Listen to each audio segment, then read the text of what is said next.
15 কোটি টাকা দিয়ে একটা বাড়ি করছে। কয় কোটি? আরো জোরে।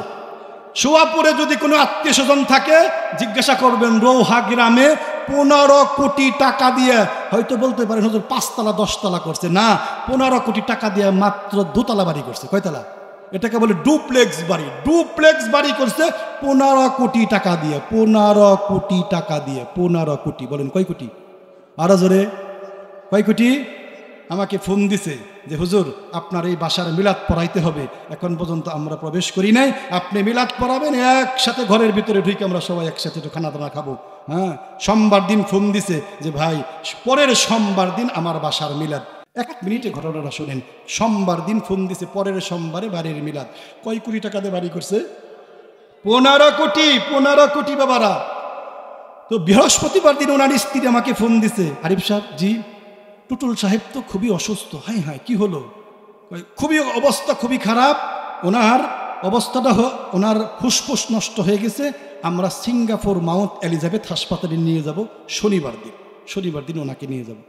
হঠাৎ করে শনিবার দিন ওনার ছেলে ফোন দিয়ে বলতেছে আমার বাবা পৃথিবীর জমিন থেকে বিদায় নিয়েছে। ইন্না লিল্লাহি ওয়া ইন্না ইলাইহি রাজিউন। বলুন তো কয় কোটি টাকা দিয়ে বাড়ি করছে? একদিনও ঘুমানোর সুযোগ হয়? বাবারে, বিল্ডিংকে মানুষ খুব ভালোবাসবে, পক্ষান্তরে আমার দিকে তাকান, আমার দিকে তাকান, আমার দিকে তাকান, বিল্ডিং ভালোবাসবে, ভুলে যাবে কোনটা? আরো জোরে। হ্যাঁ, বিল্ডিংয়ে থাকতে পারে নাই, কিন্তু কবরে না থেকে কি পারবো? বিল্ডিংয়ে থাকতে পারে নাই, কবরে না থেকে পারবে নাকি?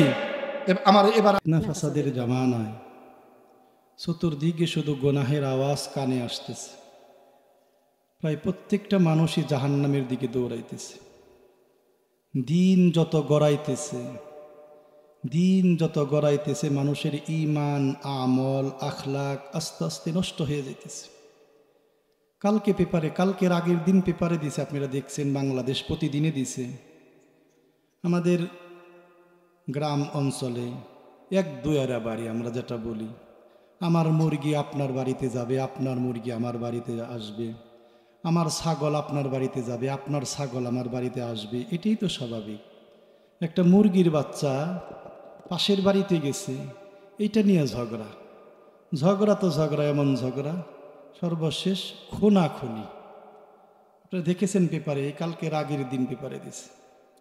একটা সময় ছিল, আপনাদের মনে আছে, আমার থেকে আপনাদের আরো বেশি মনে আছে, একটা সময় আমাদের এই পৃথিবীতে, বিশেষ করে আমাদের এই বাংলাদেশে, ছেলে সন্তান মা বাবার কাছে এটা আমানত ছিল, আমানত, যে মা বাবার কাছে সন্তান আমানত।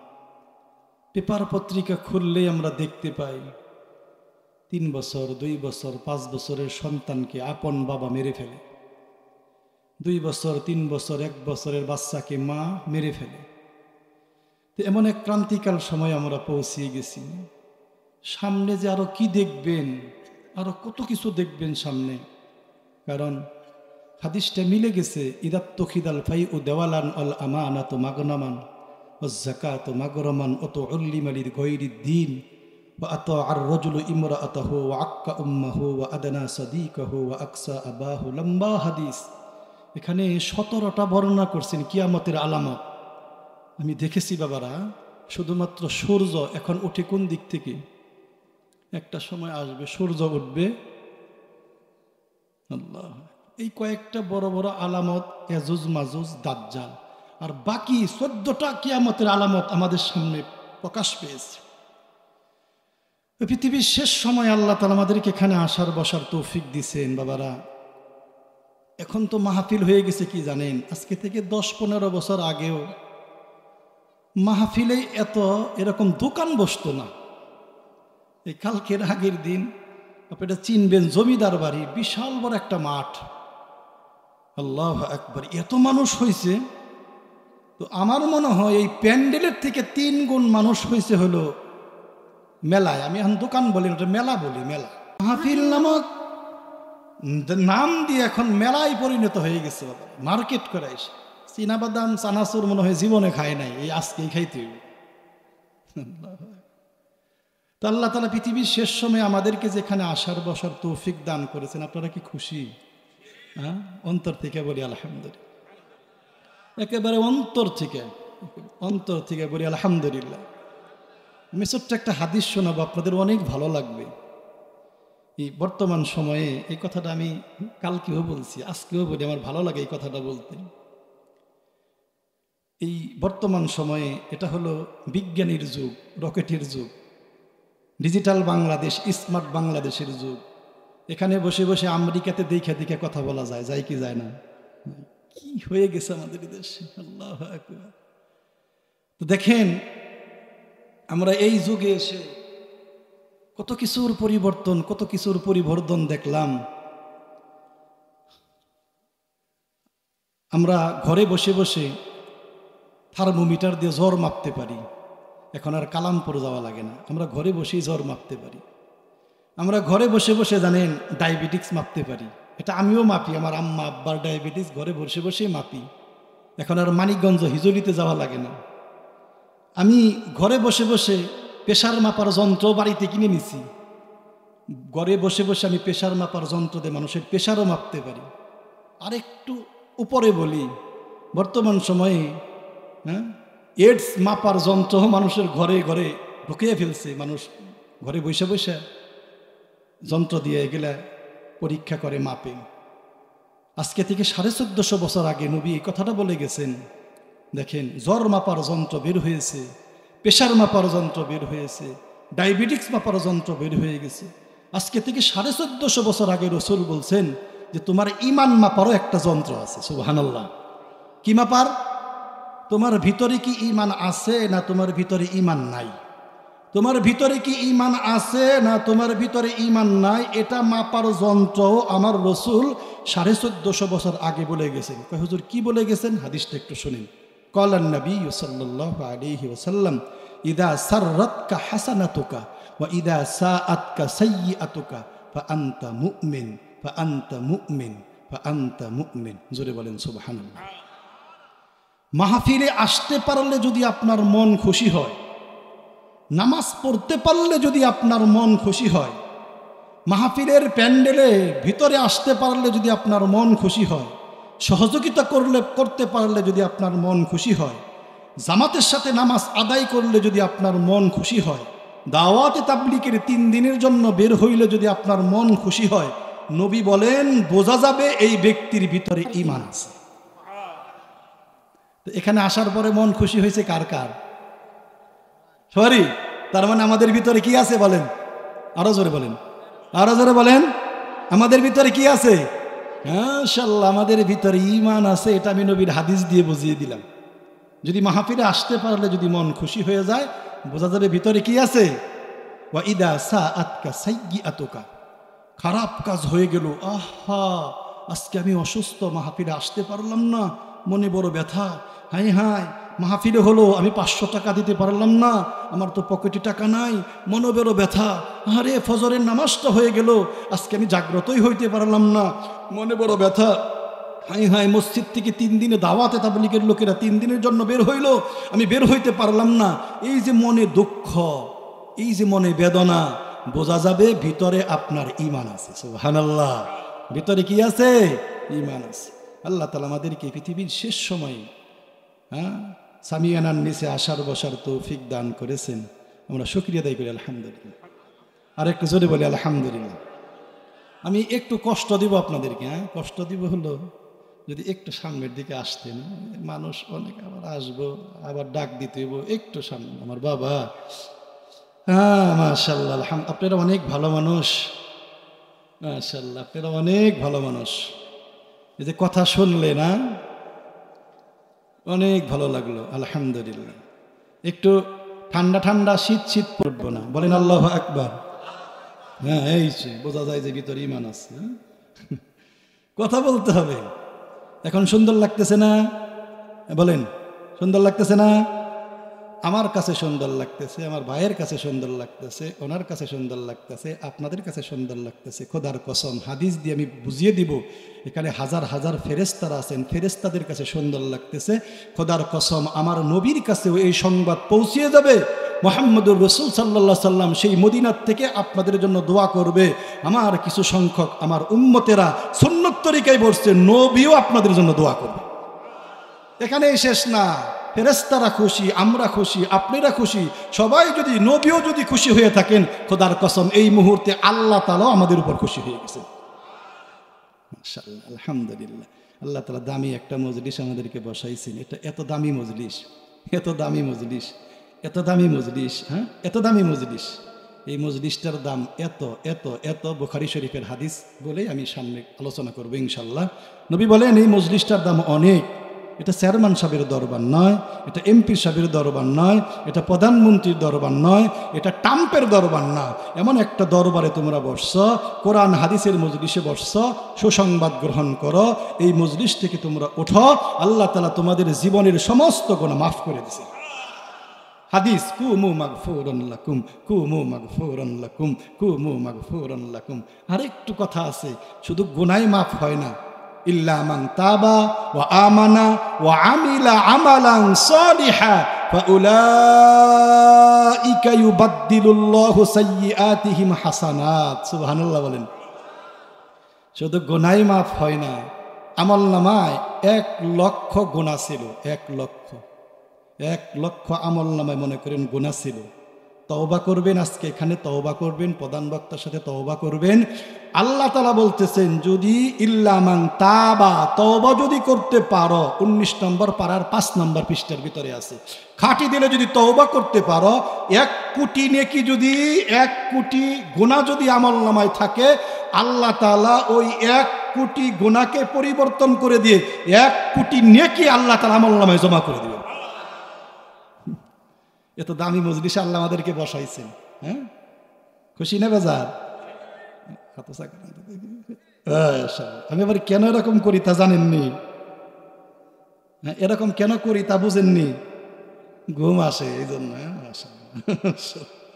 আমি কোরআন শরীফ থেকে ছোট্ট একটা আয়াত আপনাদের সামনে তেলাওয়াত করেছি, নবীর অসংখ্য হাদিস থেকে ছোট্ট একটা হাদিস আপনাদের সামনে তেলাওয়াত করেছি। আল্লাহ তাআলা যদি তৌফিক দান করেন, কোরআনের এই আয়াতকে সামনে রেখে, নবীর হাদিসকে সামনে রেখে আমি অল্প কিছু আলোচনা করব। আপনাদের সহযোগিতা চাই, বিশেষ করে যুবক ভাইদের সহযোগিতা চাই। কাদের সহযোগী? যুবক। কেন? যুবক বাবারা এই মাহফিলের প্যান্ডেলে বসে বসে চীনাবাদাম খায়, কি খায়? চীনাবাদাম খায়। যুবক বাবারা এই মাহফিলের প্যান্ডেলে বসে বসে মোবাইল দেখে। এজন্য যুবক বাবাদের সহযোগিতার দরকার। করবা বাবারা? এই যে বাবারা করবা, শুনবা তো? তোমাদের মতো কত যুবক, আহারে তোমাদের মতো কত যুবক সুন্দর দাড়ি রেখে, হ্যাঁ, পাগড়ি পরে কলেজে লেখাপড়া করতেছে। তোমাদের মতো কত যুবক দাওয়াতে তাবলীগের কাজ করতেছে। তোমাদের মতো কত যুবক, এই যে বাইলাটির কথা বললাম, বাইলাটি, হ্যাঁ, সেখানে একটা যুবক দেখছি এত সুন্দর, হ্যাঁ, দেবেন্দ্র কলেজে পড়ে, চাপ দাড়ি, একেবারে সুন্নত তরিকায় দাড়ি। তোমাদের মতো যুবক মোবাইলের নেশায় পড়বা না বাবারা, মোবাইলের নেশায় পড়ে এই জীবন নষ্ট করে দিও না। কোরআন শরীফ থেকে ছোট্ট একটা আয়াত পড়েছি, সবাই পড়েন, কুল্লু নাফসিন যায়িকাতুল মাউত। আহারে, সবারই মুখস্থ আছে, ঠিক না? এটা সবারই মুখস্থ আছে। অর্থ হলো প্রত্যেকটা প্রাণীরই মৃত্যুর স্বাদ। আল্লাহ, কিসের ওয়াজ শেষ? ওয়াজ তো যথেষ্ট। প্রত্যেকটা প্রাণীরই মৃত্যুর স্বাদ গ্রহণ করতেই হবে। প্রত্যেকটা মানুষই মৃত্যুবরণ করবে।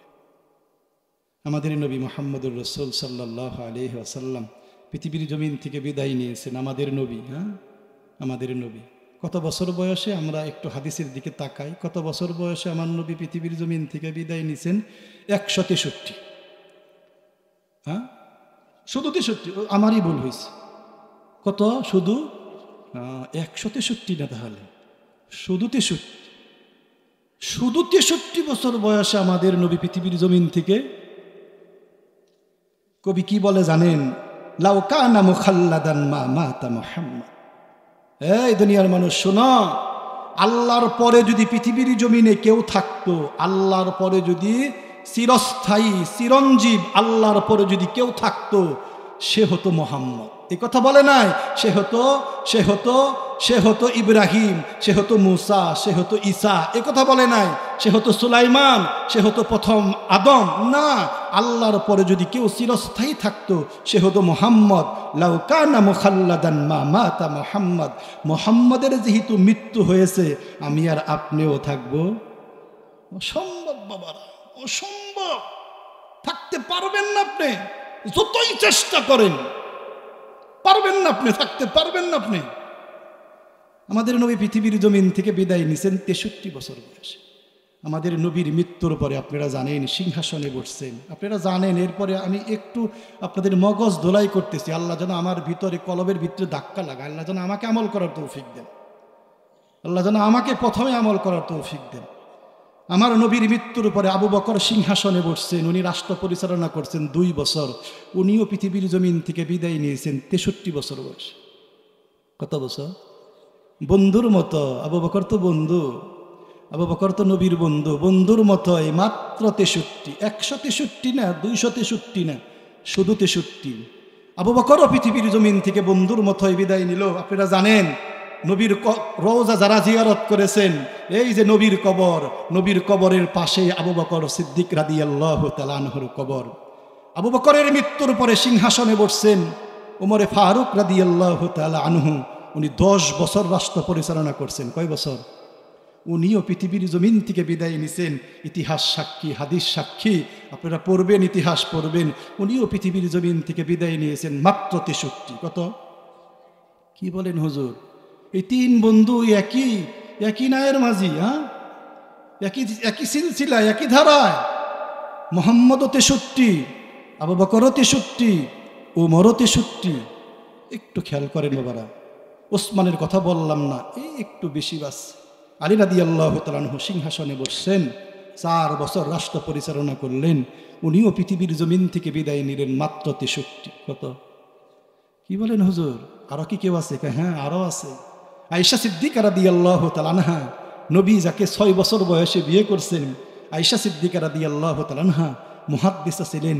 উনিও ওনার জীবনী পড়ে দেখবেন, উনিও পৃথিবীর জমিন থেকে বিদায় নিয়েছেন বড় বড় এই 4 মনীষীর অনুকূলে। উনিও পৃথিবীর জমিন থেকে বিদায় নিয়েছেন মাত্র 63। কত? কত? আরো জোরে কত? কি বলেন হুজুর? আহারে, 63 বছর। এই 5 মনীষীর মৃত্যু আমাদেরকে স্মরণ করিয়ে দেয়। কি স্মরণ করিয়ে দেয়? তুমিও থাকবা না। কত বছর? এটাও হাদিস নবী বর্ণনা করছেন, 60 আও 70। 60 মানে 60, 70 মানে 70। তুমিও পৃথিবীর জমিনে বাঁচবা মাত্র 60 থেকে 70। কত? 60 থেকে 70। আখিরি জামানার আমার উম্মতের গড় হায়াত হলো মাত্র 60 থেকে 70, 60 থেকে 70, 60 থেকে 70। এর মধ্যেই বাবারা পৃথিবীর জমিন থেকে হয়তো কেউ 5 বছর বেশি বাঁচবে, কেউ হয়তো 5 বছর কম বাঁচবে। আপনারা জানেন, হ্যাঁ, এই যে একটাই হয়, আদমশুমারি হয়। আপনারা জানেন আমাদের এই বাংলাদেশের গড় হায়াত, গড় আয়ু সারা বিশ্বে হয় সবচেয়ে বেশি। সারা বিশ্বের মধ্যে ফিনল্যান্ড, সারা বিশ্বের মধ্যে 1 নম্বর দেশ হলো, শান্তির দেশ হলো ফিনল্যান্ড। সারা বিশ্বের মধ্যে 1 নম্বর স্থানে পেপার পত্রিকায় লেখা আসে ফিনল্যান্ড। সেখানে মৃত্যুর গড় হায়াত হলো মাত্র 78। কত? আর আমাদের বাংলাদেশে হলো মাত্র 68। কত? 68 বছর গড় হায়াত। সারা বাংলাদেশের মানুষের মৃত্যুর একটা গণনা করা হয়। আদমশুমারি যেমন আমাদের গণে, যে দান করা সানোরা ইউনিয়নে কতগুলো লোক আছে, একটা জরিপ হয় সারা বাংলাদেশের মানুষ কত বছর বয়সে মৃত্যুবরণ করে। একটা জরিপ হয়েছে, জরিপে হয়েছে 68 বছর। কয় বছর? 68 বছর। যেই কথাটা আমি বোঝাইতে চাইতেছি বাবারা, যে মৃত্যুবরণ করতেই, বলেন, করতেই হবে। মরব তো, মারা যাব তো, কোথায় থাকবো? বলেন কোথায়? আজকের ওয়াজটা কিসের, কি সম্পর্কে? মসজিদ সম্পর্কে ওয়াজ দিছে, না মাদ্রাসা সম্পর্কে, না কবর সম্পর্কে? কবরস্থান সম্পর্কে না? মৃত্যুর পরে কোথায় যাব বলেন না? এটা কি সত্য? এটা একটু ভাবেন, এটা একটু ভাবেন, কিভাবে কবরে থাকবো? আমি যে আয়াত আপনাদের সামনে তেলাওয়াত করেছি আর যে হাদিস আপনাদের সামনে তেলাওয়াত করেছি, সায়াতি জামানুন আলা উম্মতি ইউহিব্বুনা খামসান ওয়া ইয়ানসাউনা খামসান। খুব খেয়াল করে শুনেন, শুনলে অনেক ভালো লাগবে।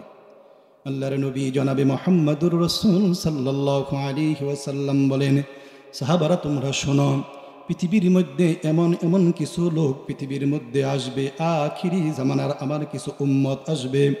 আমার সাহাবারা সায়াতি জামানুন আলা উম্মতি ইউহিব্বুনা খামসান ওয়া ইয়ানসাউনা খামসান, আমার উম্মত পাঁচটি জিনিসকে খুব ভালোবাসবে, পাঁচটি জিনিসকে ভুলে যাবে। আমার উম্মত পাঁচটি জিনিসকে খুব ভালোবাসবে, পাঁচটি জিনিসকে ভুলে যাবে। খুব খেয়াল করে শোনেন বাবারা, আমরা মাস শেষে ছেলে সন্তানদের জন্য বেতন পেয়ে আমরা কত মজার মজার জিনিস নিয়ে আসি, মা বাবার জন্য কত সুন্দর সুন্দর জিনিস ক্রয় করে নিয়ে আসি। কেন? মহব্বত, ভালোবাসি, অন্তর থেকে ভালোবাসি। নেতা নেত্রীর জন্য লক্ষ লক্ষ টাকা খরচ করি, কারণ কি? এরা আমার মহব্বতের, এদেরকে আমি ভালোবাসি, মহব্বত করি। আল্লাহর নবী জনাবে মুহাম্মদুর রাসূল সাল্লাল্লাহু আলাইহি ওয়াসাল্লাম বলেন, স্বামী যেমন স্ত্রীকে মহব্বত করে, স্ত্রী যেমন স্বামীকে মহব্বত করে, ছেলে যেমন বাবাকে মহব্বত করে, বাবা যেমন ছেলেকে মহব্বত করে, মা যেমন মাকে মহব্বত করে, মা যেমন মেয়েকে মহব্বত করে। খুব খেয়াল করে শুনেন, আমার উম্মত সায়াতি জামানুন আলা উম্মতি ইউহিব্বুনা খামসান ওয়া ইয়ানসাউনা খামসান, আমার উম্মত পাঁচটি জিনিসকে ভালোবাসবে, মহব্বত করবে, পাঁচটি জিনিসকে ভালোবাসবে, মহব্বত করবে, পাঁচটি জিনিসকে ভালোবাসবে, মহব্বত করবে। ওয়া ইয়ানসাউনা খামসান, আবার পাঁচটি জিনিসকে একেবারেই ভুলে যাবে। বলেন তো কয়টা জিনিসকে ভালোবাসবে? আর একটু জোরে। আবার পাঁচটি জিনিসকে ভুলে যাবে। আমার উম্মত পাঁচটি জিনিসকে ভালোবাসবে, পাঁচটি জিনিসকে ভুলে যাবে। আমার উম্মত পাঁচটি জিনিসকে ভালোবাসবে, পাঁচটি জিনিসকে ভুলে যাবে। নবীর কথা, আমার উম্মত পাঁচটি জিনিসকে ভালোবাসবে, পাঁচটি জিনিসকে ভুলে যাবে। দেখেন, আমি সবটি বলতে পারবো না। ইউহিব্বুনাদ দুনিয়া, দুনিয়া দুনিয়া দুনিয়া, ইউহিব্বুনাদ দুনিয়া ওয়া ইয়ানসাউনাল আখিরা, ইউহিব্বুনাদ দুনিয়া ওয়া ইয়ানসাউনাল আখিরা। সাহাবারা তোমরা শোনো, আমার উম্মতরা সকাল থেকে সন্ধ্যা পর্যন্ত শুধু দুনিয়া আর দুনিয়া আর দুনিয়া আর দুনিয়া, দুনিয়া আর দুনিয়া, দুনিয়া আর দুনিয়া। সকাল থেকে সন্ধ্যা পর্যন্ত একবার মসজিদে ঢোকার সময় নাই। ইউহিব্বুনাদ দুনিয়া, দুনিয়া দুনিয়া এমনভাবে কলবের ভিতরে ঢুকবে, এমনভাবে ঢুকবে, সারাদিন শুধু দুনিয়ার দুনিয়া। সকাল থেকে সন্ধ্যা পর্যন্ত কোথায় গেলে টাকা পাবে, টাকা কোথায় আছে, কোথায় গেলে টাকা পাওয়া যাবে। সকাল থেকে সন্ধ্যা পর্যন্ত নেরিনা কাছি নিয়ে বের হয়েছে কৃষিকাজ করার জন্য, একটা বারের জন্য মসজিদে আসার সময় নাই। ইচ্ছা করলে কিন্তু এই চকের মধ্যে 2 রাকাত 4 রাকাত নামাজ পড়তে পারে। সকালবেলা আমার বাড়ির সামনে দিয়ে শত শত হাজার হাজার লোক গ্রাফিক্স টেক্সটাইলে বাবারা চাকরির জন্য যায়। ইউহিব্বুনাদ দুনিয়া, একটা বারের জন্য ওযু করে মসজিদে ঢোকার সময় নাই। ইউহিব্বুনাদ দুনিয়া, দুনিয়াকে ভালোবাসবে, খুব মহব্বত করবে। পক্ষান্তরে ওয়া ইয়ানসাউনাল আখিরা, আখিরা আখিরা, পক্ষান্তরে আখিরাতকে একেবারেই ভুলে যাবে। আখিরাতের কথা তাদের কোনো চিন্তাই থাকবে না, শুধু দুনিয়া আর দুনিয়া আর দুনিয়া। আখিরাতের কথা একেবারেই ভুলে যাবে। আমি প্রশ্ন করতে চাই আপনাদেরকে বাবারা, দুনিয়াকে যে এত ভালোবাসেন, থাকতে পারবেন? আর জোরে। আখিরাত যে ভুলে গেছেন, আখিরাতে না গিয়ে কি থাকতে পারবেন? আজকে একটা কোরআনের আয়াত শোনায়, খুব খেয়াল করে শোনেন। আমাদের এই বাংলাদেশে, আমাদের এই বিশ্বে কি শুনছেন যে একজন লোক 1000, 2000 বছর, 5000 বছর বাঁচছে, 10,000 বছর বাঁচছে? শুনেন নাই তো? আল্লাহু আকবার। শুনেন নাই, সামনেও শুনবেন না। দিন যত যাইতেছে মানুষের হায়াত কমতেছে। একটা আয়াত শোনাই, ওয়া ইন্না ইয়াওমান ইনদা রাব্বিকা কাআলফি সানাতিম মিম্মা তাউদ্দুন। সূরাতুল হজ 17 নম্বর পাঁচটার 17 নম্বর পারার 17 নম্বর পৃষ্ঠা দেখবেন আজকে বাসায় গিয়ে। হ্যাঁ, ওয়া ইন্না ইয়াওমান, ইয়াওমান মানে দিন, ওয়া ইন্না ইয়াওমান মানে কিয়ামতের একদিন। বলেন কিয়ামতের, কিয়ামতের আর দুনিয়ার 1000 বছরের সমান। বুঝছেন? বুঝেন বাবা, বুঝছেন? দুনিয়ার কয় দিন আর আখিরাতের? আল্লাহ, আখিরাতের একদিন, দুনিয়ার 1000 বছর। 1000 বছর তো আর বাঁচবো না হুজুর, 500 বছরই তো বাঁচবো না, 300 বছরই তো বাঁচবো না। বাঁচলে বাঁচবো, আপনি কিছুক্ষণ আগে বললেন নবী 63, আবু বকরও 63, উমরও 63, আলীও 63, আয়েশাও 63। আমরা আবার কিভাবে 1000 বছর বাঁচবো? কয় শোনো, তুমি যতই দুনিয়া দুনিয়া দুনিয়া দুনিয়া করো না কেন, দুনিয়াতে তুমি থাকতে পারবা না। যতই তুমি আখিরাতকে ভুলে যাও, ভুলে যাও, ভুলে যাও, শুনে রাখো, আখিরাতের মাত্র একদিন, দুনিয়ার হ্যাঁ, আর একটা কোরআনের আর একটা আয়াত শোনাই, কলা ইল্লা বিস্তুম ইল্লা কলিলা। আল্লাহু আকবার। ক্বালু লাবিসনা ইয়াওমান আও বা'দা ইয়াওম, কোরআনের আয়াত সূরাতুল মুমিনুনের ভিতরে আল্লাহ বলেন কিয়ামতের ময়দানে বান্দাদেরকে জিজ্ঞাসা করবে আল্লাহ, এই দুনিয়াতে কয়দিন ছিলা? দেখেন আমরা কিন্তু অনেকেই এই দুনিয়াতে 50 বছর, 60 বছর, 70 বছর, 80 বছর, 100 বছর বাসি, অথচ আল্লাহ রাব্বুল আলামিন সূরাতুল মুমিনুনের ভিতরে আল্লাহ তাআলা বলতেছেন কিয়ামতের ময়দানে আল্লাহ তাআলা জিজ্ঞাসা করবে, এই আব্দুল্লাহ এদিকে আয় আয় আয়, এদিকে আয়, শোন দুনিয়াতে কয়দিন ছিলি, কয় বছর ছিলি বল। বলবে কিয়ামতের ময়দানে আল্লাহর এই বান্দা বলবে ক্বালু লাবিসনা ইয়াওমান আও বা'দা ইয়াওম, মাত্র একদিন ছিলাম। কয়দিন? কি কও একদিন ছিলাম মাত্র? তুমি কি বলো? হ্যাঁ, একদিন না বা তার থেকে কম, একদিনও না, কারণ ওই যে কিয়ামতের একদিন দুনিয়ার 1000 বছর। বলুন তো দেখি আপনাদের মনে আছে কিনা, দেখি আপনাদের মনে আছে কিনা, কয়টা জিনিসকে ভালোবাসবে? পক্ষান্তরে 5টি জিনিসকে একেবারেই ভুলে যাবে। ভালোবাসবে দুনিয়াকে, ভালোবাসবে ভুলে যাবে। বলেন, ভালোবাসবে দুনিয়াকে ভুলে যাবে। বলেন না, একটু বলেন না। হ্যাঁ হ্যাঁ, আখেরাত যে হবে এটা কি বিশ্বাস হয়? আখেরাত কই, কোথায়? এই আমি আপনাদের কাছে প্রশ্ন করি, আমাকে আমাকে দিন দেখান, দিন কই? বুঝেন না মনে হয়। এখন কি রাত না, দিন কো? হ্যাঁ, আল্লাহু আকবার, আমাকে দিন দেখান। আশরাফ আলী থানভী রহমতুল্লাহ আলাইহি উত্তর দিছেন, ভাই পাগল মানুষ যদি কেউ জিজ্ঞাসা করে ভাই আখিরাত দেখাও, হ্যাঁ আমাকে জাহান্নাম দেখাও, জান্নাত দেখাও, এগুলো দেখাও, তখন মানুষকে প্রশ্ন করবা দিন কই? দিনের সময় জিজ্ঞাসা করবা রাত কই? দেখা যায় না কিন্তু আমরা বিশ্বাস করি না বাবারা। অনেক কিছু দেখা যায় না, আমরা বিশ্বাস করি। এটার নামই হলো ঈমান। এটার নামই কি বাবারা? কিয়ামতের ময়দানে যে উঠতে হবে, আখিরাতে এর বিশ্বাস আছে? মাথার কতটুকু উপরে সূর্য থাকবে বলেন তো? খুব খেয়াল করে শুনেন বাবারা, দুনিয়ার জমিনে আমরা দুনিয়া ইউহিব্বুনা দুনিয়া ওয়া ইয়ানসাউনাল আখিরা, সবাই আমরা দুনিয়ার জন্য পাগল হয়ে যাব, সবাই আমরা দুনিয়ার জন্য পাগল হয়ে যাব। সকাল থেকে সন্ধ্যা পর্যন্ত শুধু দুনিয়া আর দুনিয়া আর দুনিয়া। অথচ আল্লাহ রাব্বুল আলামিন সূরাতুল আ'লার ভিতরে বলেন ওয়াল আখিরাতু খায়রুন ওয়া আবকা, আখিরাতের জগৎ হলো আসল জগৎ, আখিরাতের সুখ হলো আসল সুখ, আখিরাতের দুঃখ হলো আসল দুঃখ, আখিরাতের জীবন হলো আসল জীবন। দুনিয়া আর দুনিয়া ফানিন, যেই দুনিয়া ধ্বংস হয়ে যাবে ওই দুনিয়ার সুখ সুখ না, যেই দুনিয়া ধ্বংস হয়ে যাবে ওই দুনিয়ার শান্তি শান্তি না। আল্লাহ বলে ওয়াল আখিরাতু খায়রুন ওয়া আবকা, আখিরাতের জগতই হলো আসল। সুবহানাল্লাহ বলেন। কিয়ামতের কঠিন বিপদের সময় বাবারা কিয়ামতকে আমরা ভুলে যাই, কিয়ামতকে আমরা ভুলে গিয়েছি, কিয়ামতের কথা আমরা একেবারেই ভুলে গিয়েছি। আল্লাহর নবী জনাবে মুহাম্মদুর রাসূল সাল্লাল্লাহু আলাইহি ওয়াসাল্লাম সূরাতুল ইয়াসিনের ভিতরে আল্লাহ তাআলা বলেন ওয়া ইদা হুম মিনাল আজদাসি ইলা রাব্বিহিম ইয়ানসিলুন।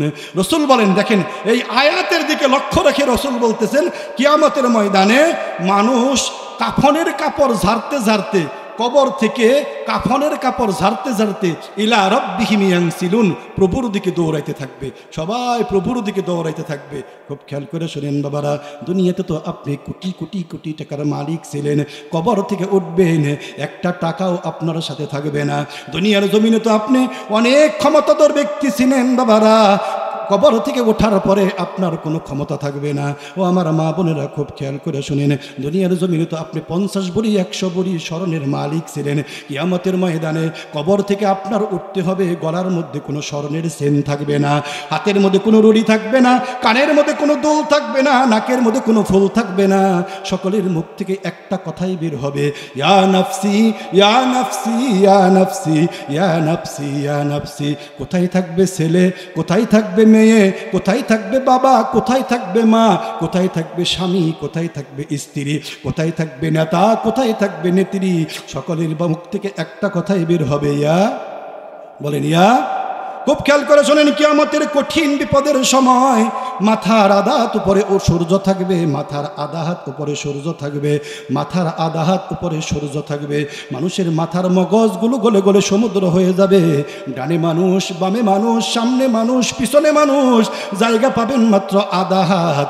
মানুষ মাত্র জায়গা পাবে আধা হাত। প্রশ্ন করতে পারেন, হুজুর আমি সানারা পশ্চিমপাড়া গ্রামের 50 বিঘা জায়গার মালিক, আমিও কি আধা হাত জায়গা পাবো? কয় হ্যাঁ, আপনার জন্য জায়গা আধা হাত, রোহিঙ্গা মুসলমানের জন্য জায়গা আধা হাত, কাফির বেঈমান মুশরিকদের জন্য জায়গা আধা হাত, জায়গা পাবেন মাত্র আধা হাত, জায়গা পাবেন মাত্র আধা হাত। কিয়ামতের সেই কঠিন বিপদের সময়, কঠিন বিপদের সময় আল্লাহর নবী জনাবে মুহাম্মদুর রাসূল সাল্লাল্লাহু আলাইহি ওয়াসাল্লাম বলেন, একটু খেয়াল করে শুনবেন, আপনাদের কি খুব খারাপ লাগতেছে নাকি? হ্যাঁ হ্যাঁ, মানুষ দুনিয়াকে ভালোবাসবে, ভুলে যাবে কোনটা? আরো জোরে, দুনিয়াকে ভালোবাসবে। হ্যাঁ, ওই আখিরাত যেখানে দাঁড়িয়ে থাকতে হবে, কয়দিন দাঁড়িয়ে থাকবেন একটু খেয়াল করেন, জায়গা পাবেন কতটুকু? হ্যাঁ, কতদিন দাঁড়িয়ে থাকবেন কিয়ামতের ময়দানে? হাসান বসরি রহমতুল্লাহ আলাইহি আয়াতের ব্যাখ্যা করেন, রব্বানা আখির যায়। আপনাদের কি ধারণা আল্লাহকে এবার দুনিয়াতে আসতে দিবে? একটু জোরে বলেন। সেখানে দাঁড়িয়ে থাকতে হবে কতদিন? দেখেন আল্লাহ বলবে, শোন, তোদের আজকে কোনো কথাই শোনা হবে না, এখানে বেজ্জুতির মতো পড়ে থাক, এখানে বসে থাক। হাসান বসরি রহমতুল্লাহ আলাইহি বলেন, সেখানে কমাস কম না হইলেও 50,000 বছর দাঁড়িয়ে থাকতে হবে। কয় হাজার? আরো জোরে, 50,000 বছর একই জায়গায় দাঁড়িয়ে থাকতে হবে। আমি যদি আপনাদেরকে বলি এখানে আজকে সারা রাত বসে থাকতে হবে, পারবেন? সারা রাত এখানে বসে থাকতে হবে, নড়তে পারবেন না, সামনেও আসতে পারবেন না, পিছনেও না, ডানেও না, বামেও না, উপর দিকে তো প্রশ্নই আসে না। দেখেন বাবারা, ডানে বামে সামনে পিছনে উপর দিকে যদি যাইতে না পারেন, এখানে কি আপনি সারা রাত বসে থাকতে পারেন? সারা রাত যদি বসে থাকতে না পারেন, 10 ঘন্টায় যদি বসে থাকতে না পারেন, কিয়ামতের ময়দানে, আমার কথা না, কোরআনের কথা, রব্বানা আখরিজনা মিনহা ফাইন উদনা ফাইন্না যালিমুন ক্বাল আকসাউ ফিহা ওয়ালা তুকাল্লিমুন। থাকতেই হবে 50,000 বছর। ওই যে রাসূল বলছেন, ইউহিব্বুনাদ দুনিয়া, ইউহিব্বুনাদ দুনিয়া, মানুষ দুনিয়াকে ভালোবাসবে। আখিরাতের কথা বলেন, আখিরাতের কথা, সত্য কথা বলেন, আমরা কি আসলে আখিরাত ভুলে যাই নাই? একটু বলেন না, ভুলে যাই নাই? আল্লাহ, নবীর কথাটা একেবারে মিলে গেছে। এবার একটু খেয়াল করে শুনেন বাবারা, ওয়ায়ুহিব্বুনাল কুসুর, ওয়ায়ুহিব্বুনাল কুসুর ওয়ায়ানসাউনাল মাকবার, কবর কবর কবর কবর, ওয়ায়ুহিব্বুনাল কুসুর ওয়ায়ানসাউনাল কবর, ওয়ায়ানসাউনাল মাকবার, ওয়ায়ুহিব্বুনাল কুসুর ওয়ায়ানসাউনাল মাকবার, ওয়ায়ুহিব্বুনাল কুসুর ওয়ায়ানসাউনাল মাকবার। আমার দিকে একটু তাকান, বলেন আল্লাহু আকবার। আরো জোরে বলেন আল্লাহু আকবার, আরো জোরে আল্লাহু আকবার। দেখেন তো আপনাদের মনে আছে কিনা? হাদিসটা যদি বুঝতে চান, আমার দু একটা কথা বুঝতে হবে। হাদিসটা যদি বুঝতে চান, দেখেন তো আপনাদের মনে আছে কিনা, আপনাদের এই এলাকাতে একটা সময় কি সনের ঘর ছিল না? সত্যি, আমি তো দেখছি সনের ঘর। আচ্ছা দেখেন তো, একটা সময় আমাদের এই এলাকায় মাটির ঘর ছিল না? মাটির ঘর ছিল না? হ্যাঁ, আসিল তো, আসিল তো। দেখেন দেখেন, অনেক বছর আগে, আজকে থেকে 80 বছর 100 বছর আগে একটা সময় শুধু আমাদের এলাকাতে শুধু ছিল মাটির ঘর। কয় মাটির ঘর ভাঙ্গ, সনের ঘর করো, মাটির ঘর ভাঙ্গ, সনের ঘর করো। আবার একটা সময় আওয়াজ আসলো কি, কয় সনের ঘর ভাঙ্গ, টিনের ঘর করো। সনের ঘর ভাঙ্গ, টিনের ঘর করো, সনের ঘর ভাঙ্গ, টিনের ঘর করো। এখন আবার আওয়াজ আসছে, কি আওয়াজ জানেন?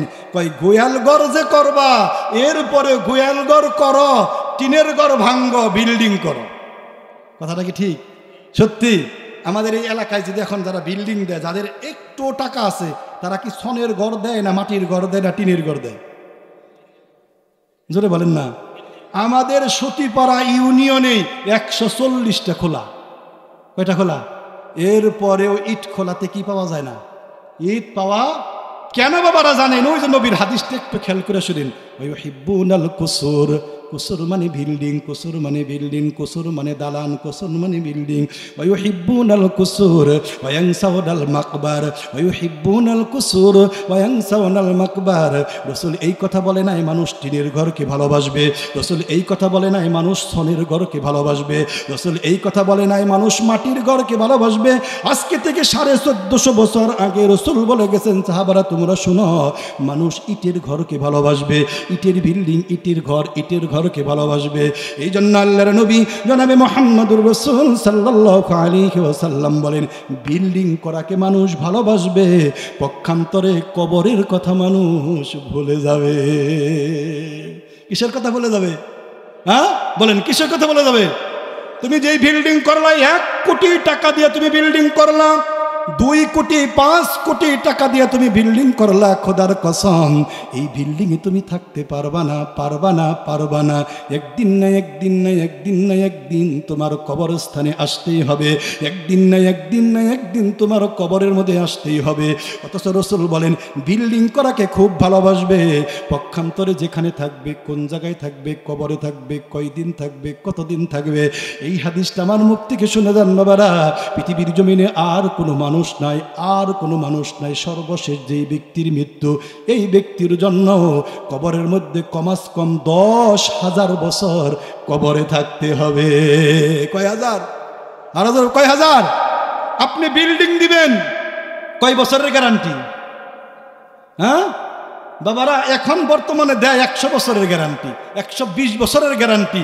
এরপরে বিল্ডিং ভেঙে যাবে, এই বিল্ডিংয়ে থাকতে পারবেন না। আর একটা মর্মান্তিক কথা শুনেন, সোয়াপুরের একটা কাহিনী শোনাই। সোয়াপুরে একেবারে সংক্ষেপে বলবো, ঘড়ির কাঁটার দিকে তাকিয়ে দেখি সময় একেবারে কম। 15 কোটি টাকা দিয়ে একটা বাড়ি করছে। কয় কোটি? আরো জোরে। সোয়াপুরে যদি কোনো আত্মীয় স্বজন থাকে, জিজ্ঞাসা করবেন রৌহা গ্রামে 15 কোটি টাকা দিয়ে, হয়তো বলতে পারেন হুজুর 5 তলা 10 তলা করছে, না, 15 কোটি টাকা দিয়ে মাত্র 2 তলা বাড়ি করছে। কয়তলা? এটাকে বলে ডুপ্লেক্স বাড়ি। ডুপ্লেক্স বাড়ি করছে 15 কোটি টাকা দিয়ে, 15 কোটি টাকা দিয়ে, 15 কোটি। বলেন কয় কোটি? আরো জোরে। কয় কোটি? আমাকে ফোন দিছে যে হুজুর আপনার এই বাসার মিলাদ পড়াইতে হবে, এখন পর্যন্ত আমরা প্রবেশ করি নাই, আপনি মিলাদ পড়াবেন, একসাথে ঘরের ভিতরে ঢুকে আমরা সবাই একসাথে একটু খানা দানা খাবো। হ্যাঁ, সোমবার দিন ফোন দিছে যে ভাই পরের সোমবার দিন আমার বাসার মিলাদ। 1 মিনিটে ঘটনাটা শোনেন।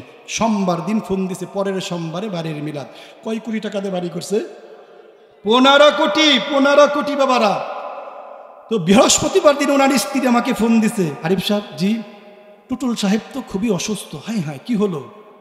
খুবই অবস্থা খুবই খারাপ, ওনার অবস্থাটা, ওনার ফুসফুস নষ্ট হয়ে গেছে, আমরা সিঙ্গাপুর মাউন্ট এলিজাবেথ হাসপাতালে নিয়ে যাব শনিবার দিন। শনিবার দিন ওনাকে নিয়ে যাব। হঠাৎ করে শনিবার দিন ওনার ছেলে ফোন দিয়ে বলতেছে আমার বাবা পৃথিবীর জমিন থেকে বিদায় নিয়েছে। ইন্না লিল্লাহি ওয়া ইন্না ইলাইহি রাজিউন। বলুন তো কয় কোটি টাকা দিয়ে বাড়ি করছে? একদিনও ঘুমানোর সুযোগ হয়? বাবারে, বিল্ডিংকে মানুষ খুব ভালোবাসবে, পক্ষান্তরে আমার দিকে তাকান, আমার দিকে তাকান, আমার দিকে তাকান, বিল্ডিং ভালোবাসবে, ভুলে যাবে কোনটা? আরো জোরে। হ্যাঁ, বিল্ডিংয়ে থাকতে পারে নাই, কিন্তু কবরে না থেকে কি পারবো? বিল্ডিংয়ে থাকতে পারে নাই, কবরে না থেকে পারবে নাকি? এবার আমার দিকে একটু তাকান তো বাবারা। এই যে দেখেন, এটা আমি ওয়াজ করি, খুব সুন্দর, একেবারে কবরের মতো। দেখেন এটা কি কবরের মতো না? দেখেন একেবারে কবরের মতো। দেখেন এটা যদি বুঝেন, আমার এই কথাগুলো বুঝতে আপনাদের সহজ হবে। এই যে দেখেন, এই যে কবরের ভিতরে ঢোকাইলো, কবরের ভিতরে মারা গেলেন, আপনি কবরের মধ্যে রাখলো। মাটির বাড়ি মাটির ঘর, মাটির বাড়ি মাটির ঘর, মাটি হবে রে তোর বিছানা। সত্যি দেখে না, মাটির বাড়ি মাটির ঘর। হাই হাই হুজুর কি বললেন, আমি তো জাজিমের মধ্যে শুয়ে থাকি। হাই হাই, আমার ঘরটা এত সুন্দর, আমার ঘরের ভিতরে বাতাসও প্রবেশ করতে পারে না। আমার ঘরটা এত সুন্দর, আমার ঘরের ভিতরে হাওয়া ঢুকতে পারে না, বাতাস ঢুকতে পারে না, বালি আসতে পারে না। কিন্তু শেখ সাদী রহমতুল্লাহি আলাইহি কত সুন্দর করে মানুষকে বোঝায়, মাটির বাড়ি মাটির ঘর, মাটির বাড়ি মাটির ঘর, মাটি হবে রে তোর বিছানা। আসছো একা যাইবা একা, আসছো একা যাইবা একা, আসছো একা যাইবা একা, আসছো একা যাইবা একা। না না বাবারা, আমি এমন কোনো কাহিনী শুনি নাই বাবার কবরের সাথে ছেলে কবরের মধ্যে ঘুমাইছে, ছেলের কবরের মধ্যে বাবা গিয়ে ঘুমাইছে, স্বামীর কবরের মধ্যে স্ত্রী গিয়ে ঘুমাইছে। না না না, আসছো একা যাইবা একা, সঙ্গে কেহই যাইবে না। তুমি যাকে যতই মহব্বত করো না কেন, ছেলের জন্য সকাল থেকে সন্ধ্যা পর্যন্ত ছেলের জন্য তুমি এত এত কষ্ট করতেছ, স্বামী তার স্ত্রীর জন্য, স্ত্রী তার স্বামীর জন্য কত কষ্ট করতেছে বাবারা। কিন্তু এমন দেখি নাই কবরের মধ্যে স্বামী স্ত্রী একসাথে ঘুমাইছে, মা বাবা কবরের মধ্যে একসাথে ঘুমাইছে, এমন কোনো নজির নাই। শেখ সাদী রহমতুল্লাহি আলাইহি কত সুন্দর করে মানুষকে বোঝায়, মাটির বাড়ি মাটির ঘর, মাটির বাড়ি মাটির ঘর, মাটি হবে রে তোর বিছানা। আসছো একা যাইবা একা, আসছো একা যাইবা একা, সঙ্গে কেহই যাইবে না। আজকে আমাদের কোনো পরিবর্তন নাই, কবরের পাশ দিয়ে যাইতেছে, কোনো পরিবর্তন নাই। ওসমান গনি রাদিয়াল্লাহু তাআলা আনহু নবীর মেয়ের জামাই। বলুন তো দেখি, নবীর কয়টা মেয়ে ওসমান বিয়ে করছেন? দুইটা। বলেন, এজন্য ওসমানকে বলে জিন নূরাইন, জিন নূরাইন। ওসমান গনি রাদিয়াল্লাহু তাআলা আনহু নবীর দুইটা মেয়েকে বিয়ে করছেন। একটা হাদিস শোনাবো, আপনাদের অনেক ভালো লাগবে। কবর কি জিনিস, কবর কি জিনিস? কবর হয়তো রাউজাতুম মিন রিয়াজিল জান্নাহ আও হুফরাতুম মিন হুফারিন নার। কবর হয়তো কিছু কিছু মানুষের জন্য জান্নাতের একটা বাগান, না হয় কবর কিছু কিছু মানুষের জন্য জাহান্নামের একটা গর্ত। عن عثمان رضي الله تعالى عنه أنه وقف على قبر بكى حتى يبل لحيته فقيل له تذكر الجنة والنار فلا تبكي وتبكي من هذا؟ فقال قال رسول الله صلى الله عليه وسلم إن القبر أول منزل من منازل الآخرة فإن نجا منه فما بعده أيسر منه وإن لم ينج منه فما بعده أشد منه. قال رسول الله صلى الله عليه وسلم ما رأيت قط القبر والأبزر منه أو كما قال النبي صلى الله عليه وسلم. عثمان رضي الله تعالى عنه, উসমান রাদিয়াল্লাহু তাআলা আনহু যখন কবরের পাশ দিয়ে হেঁটে হেঁটে যাইতেন, কবরের পাশ দিয়ে কানতে কানতে কানতে কানতে কানতে কানতে কানতে কানতে দাড়ি মুবারক ভিজিয়ে ফেলতেন। ফাকিলা লাহু তাযকুরুল জান্নাতা ওয়ান নার ফালা তাবকি। ওসমানকে জিজ্ঞাসা করা হইতো জান্নাত জাহান্নাম, জান্নাত জাহান্নাম, জান্নাতের আলোচনা করলে জাহান্নামের আলোচনা করলে আপনি এত কাঁদেন না, অথচ কবরের পাশ দিয়ে গেলে কানতে কানতে কানতে কানতে আপনি দাড়ি ভিজিয়ে ফেলেন, জামা ভিজিয়ে ফেলেন। কারণটা কি? ওসমান গনি রাদিয়াল্লাহু তাআলা আনহু বলেন, আমি আল্লাহর নবী জনাবে মুহাম্মদুর রাসূল সাল্লাল্লাহু আলাইহি ওয়াসাল্লামের কাছ থেকে শুনেছি, আল্লাহর নবী জনাবে মুহাম্মদুর রাসূল সাল্লাল্লাহু আলাইহি ওয়াসাল্লাম বলেন, ইন্নাল কবর ইন্নাল কবর ইন্নাল কবরা ইন্নাল কবরা আউয়ালু মানজিলিম মিন মানাজিলিল আখিরাহ। কবর হলো আখিরাতের ঘাঁটি সমূহের প্রথম ঘাঁটি, আখিরাতের প্রথম ঘাঁটি, আখিরাতের ঘাঁটি সমূহের প্রথম ঘাঁটি হলো কবর। বলুন তো আখিরাতের ঘাঁটি সমূহের প্রথম ঘাঁটি কোনটা? আখিরাতের ঘাঁটি সমূহের প্রথম ঘাঁটি। উসমান গনি বলেন, আল্লাহর নবী জনাবে মুহাম্মদুর রাসূল সাল্লাল্লাহু আলাইহি ওয়াসাল্লাম বলেন, আখিরাতের ঘাঁটি সমূহের প্রথম ঘাঁটি হলো কবর। ইন্না নাজা মিনহু ফামা বা'দাহু আইসারু মিনহু। যদি কোনো ব্যক্তি কবর থেকে মুক্তি পেয়ে যায়, যদি কোনো ব্যক্তি কবর থেকে মাপ পেয়ে যায়, আখিরাতের যত ঘাঁটি আছে সমস্ত ঘাঁটি তার জন্য আসান হয়ে যাবে। সুবহানাল্লাহ। আখিরাতের যত ঘাঁটি আছে, কবর থেকে মাপ, কবর থেকে মাপ পেয়ে যাবে। খোদার কসম, আমলনামা ডান হাতে আসবে, কবর থেকে মাপ পেয়ে যাবে। কবর থেকে মাপ, মিজানের পাল্লা তার ভারী হয়ে যাবে। কবর থেকে মাপ পেয়ে যাবে, আল্লাহ তাআলা এই লোকটাকে জান্নাত দান করবে। আর কবরে যদি, নবী বলতেছেন, যদি কবরে কেউ ধরা খেয়ে যায়, কবরে যদি কেউ ধরা খেয়ে যায়, কবর, একটা হাদিস শোনায়, শুনলে আরো অবাক হবেন। কিছু কিছু মানুষকে কবরে রাখতে দেরি, কিছু কিছু মানুষকে কবরে রাখতে দেরি, আসমান থেকে একটা আওয়াজ আসে। কি আওয়াজ আসে দেখেন? হারে, কবরে রাখলো, কবরে রাখছে, কবরে রাখার সাথে সাথে আসমান থেকে আওয়াজ আসবে, আল্লাহ খবরদার, আমার এই বান্দা বান্দির শরীর যেন মাটিতে স্পর্শ না করে। আসমান থেকে আওয়াজ আসবে, খবরদার আমার এই বান্দা বান্দির শরীর যেন মাটিতে স্পর্শ না করে। মাটির থেকে আওয়াজ আসবে, কি করব তাহলে, কি করব কি? আসমান থেকে আওয়াজ আসবে, খুব খেয়াল করেন, আফরিশুহু ফিল জান্নাহ, কবরের মধ্যে জান্নাতের বিছানা বিছিয়ে দাও, কাফনের কাপড়টা টান দিয়ে খোলাও, ওয়া আলবিসুহু ফিল জান্নাহ, কাফনের কাপড় টান দিয়ে খুলে জান্নাতের পোশাক পরিয়ে দাও।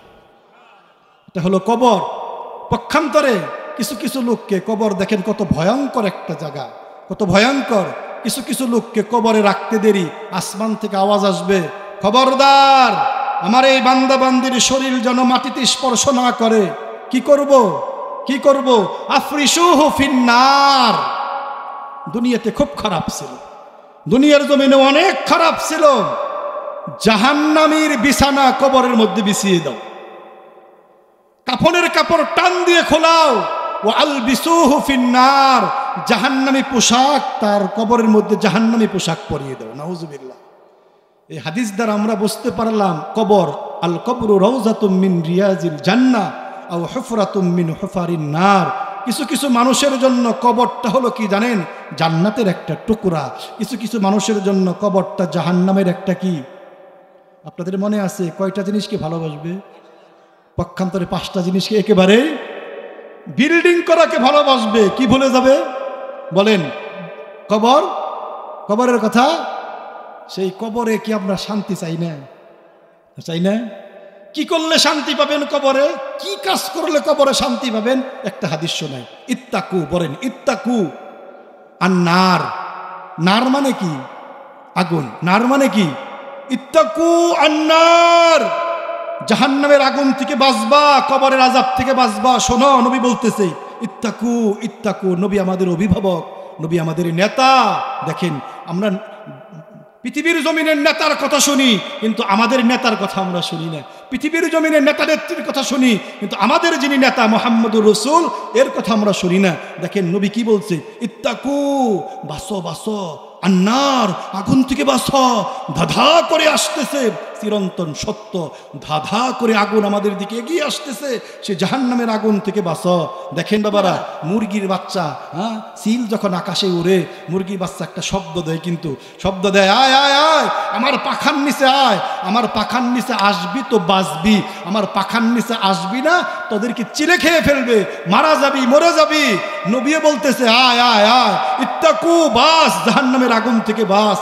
অভিভাবক তো মায়া লাগে, তো দয়া লাগে, তো বলতেছে বাস, জাহান্নামের আগুন থেকে বাস, কবরের আযাব থেকে বাস। সাহাবারা জিজ্ঞাসা করেন কিভাবে বাঁচবো, কি কাজ করলে বাঁচবো? কই ওয়ালাউ বিশিক্কিন তামার, ওয়ালাউ বিশিক্কিন তামার। দান কর, দান কর, দানটা আল্লাহর কাছে পছন্দের। বেশি বেশি দান কর, কবরে শান্তি পাবি। কবরের স্তরের জন্য দান কর, শান্তি পাবি। মসজিদ মাদ্রাসা বানা, শান্তি পাবি। কবরে একটা শান্তিতে একটা ঘুম দিবি, এক ঘুমে তোর কিয়ামত হয়ে যাবে। হ্যাঁ, ইত্তাকু আন্নার, জাহান্নামের আগুন থেকে বাঁচো। কি করে বাঁচবো? দান। কি করলে বাঁচবো? দান। কয় তুমি কবরে শান্তি পাইবা দান করে। কি? ওয়ালাউ বিশিক্কিন তামার। 5 টাকা আছে 5 টাকাই দাও, 10 টাকা আছে 10 টাকাই দাও, 20,000 আছে 20,000 দাও। বিশিক্কিন তামার, খেজুরের একটা টুকরা, হাদিসের মধ্যে বলছেন খেজুরের একটা টুকরা দান করে হলেও জাহান্নামের আগুন থেকে বাঁচো। সুবহানাল্লাহ। কোন এই হাদিস আমি অনেক পর্যবেক্ষণ করছি। কেন পর্যবেক্ষণ করছি? অনেক তাফসির দেখছি, অনেক হাদিসের কিতাব দেখছি। জানেন একটাই জিনিস পেয়েছি। কেন আমি আবার দেখেছি বাবারা জানেন? আমি সব জায়গায় কালেকশন করি, কালেকশনের এটা তো আমার মাথায় থাকে। আমি অনেক কিতাবাদি ঘাটছি। দানটা আল্লাহর কাছে এত পছন্দের, এত পছন্দের, এত পছন্দের। এই জন্য তো রসুল বলেন, লোকটা যদি ফাসেকও থাকে, লোকটা যদি গুনাহগারও থাকে, আস-সাকিয়্যু হাবিবুল্লাহ, দান করার সাথে সাথে এই লোকটা আল্লাহর বন্ধু হয়ে যায়। চিন্তা করেন, হাদিস স্পষ্ট হাদিস। আর একটা হাদিসের মধ্যে রসুল বলেন, লোকটা যদিও গুনাহগার, লোকটা যদিও গুনাহগার, দানটা আল্লাহর কাছে এত পছন্দের। আর শয়তানের শরীরে আগুন লেগে যায়। মান কানা ইনদাহু কুওয়াতু ইয়াউমিন ওয়া আনফাকাহা ফি সাবিলিল্লাহ নাদা মালাকুম মিনাস সামাই ইয়া ওলিয়াল্লাহ, ইয়া ওলিয়াল্লাহ, ইয়া ওলিয়াল্লাহ। দানটা আল্লাহর কাছে এত পছন্দের, এত পছন্দের, এত পছন্দের। দান করার সাথে সাথে এই লোকটা আল্লাহর ওলি হয়ে যায়। এই 2 হাদিস দ্বারা আমরা বুঝতে পারলাম, কবরে যদি কেউ শান্তি পাইতে চায় তার কি করতে লাগবে, কি করতে হবে? হ্যাঁ, আমরা কবরে শান্তি চাই না বাবারা? এজন্য 5 থেকে 7 মিনিট সময় আমরা এই কবরস্থানের জন্য, যে এক ব্যক্তি 1000 টাকা দিয়ে গেছে আমার কাছে, হ্যাঁ 1000 টাকা। এমনি কি ধরুন 5-10 এরকম কি ধরার আছে? মাশাআল্লাহ, আলহামদুলিল্লাহ, ছোট মোটো করে না। একজন লোক যদি 5,000 টাকা স্বীকার করেন যে হুজুর এই কবরস্থানের জন্য আমি 5,000 টাকা দেব, আমি প্রাণ খুলে তার জন্য দোয়া করবো, যান ও আদা করলাম। একজন লোক বলেন যে হুজুর আমি প্রতি মাসে মাসে 500 করে টাকা দিব এই কবরস্থানের জন্য, মাশাআল্লাহ, ওই যে স্বীকার করছেন না।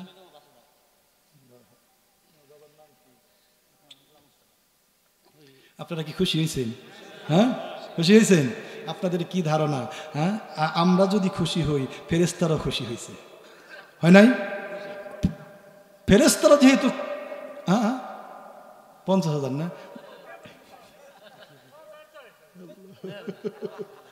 না